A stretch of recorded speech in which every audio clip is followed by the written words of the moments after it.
Surah Al-A'raf ayat 188, di mana Allah Ta'ala menyatakan wa qatta'na hum fil ardi umama minhumus salihun wa minhum duna dzalik wa balawnahum bil hasanati was sayyiati la'allahum yarji'un. Pesannya ada di ujung ayat, wa balawnahum, dan kami akan telah menguji mereka bil hasanat. Apakah ujian itu berupa nikmat-nikmat, kebaikan-kebaikan, was sayyiat, juga kami uji mereka itu dengan keburukan-keburukan. Kok bisa Allah menjadikan kebaikan itu sebagai ujian? Bisa. Apa yang menurut kita baik? Kekayaan, itu ujian. Ya, apakah kita mau bersyukur atau tidak kepada Allah? Wa balawnahum bil hasanat, ilmu, popularitas, kekuasaan, ujian semua itu dari Allah. Kebaikan-kebaikan, ya, semua pangkat jabatan, ya, itu semua adalah, kata Allah, itulah ujian bil hasanat. Ujian dengan apa? Kebaikan-kebaikan.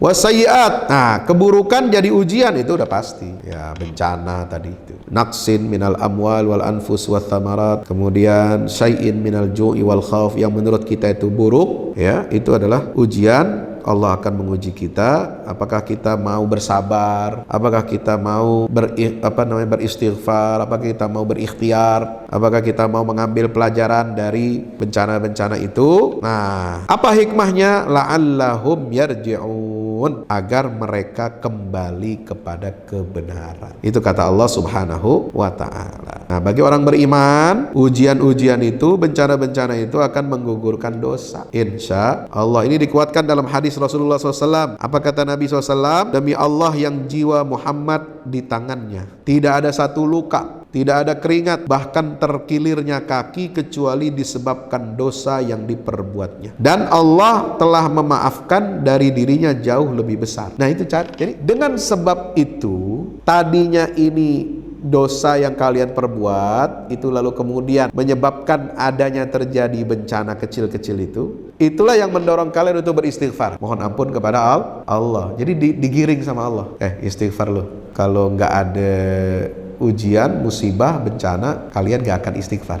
Maka Allah kasih ujian itu, apakah berat atau ringan, supaya kita beristighfar. Makanya kalau orang beriman melihat bencana itu, kalau dia pakai kacamata iman, dia akan mengucapkan Alhamdulillah. Alhamdulillah ada bencana. Kok bisa? Iya. Kalau nggak ada bencana, mana ada kita istighfar? Mana ada kita makin dekat sama Allah? Mana ada kita nangis sama Allah? Mana ada kita curhat sama Allah? Nah, itu bagus. Berarti ada ujian, musibah itu, kita bersyukur. Alhamdulillah ada ujian. Akhirnya kita ingat kepada Allah. Insya Allah. Karena itulah Allah akan memaafkan kalian. Ya'fu an katsir. Jadi di balik satu bencana atau musibah itu sebenarnya lebih banyak kebaikannya. Kalau dirasakan nggak enaknya, yaitu sementara. Tapi efek kebaikannya kalau kita pakai kacamata keimanan dan berdampak kepada perilaku kita dalam menyikapi musibah, itu efek domino kebaikannya itu luar biasa. Insya dia akan merubah, mereposisi dirinya ke arah yang lebih baik.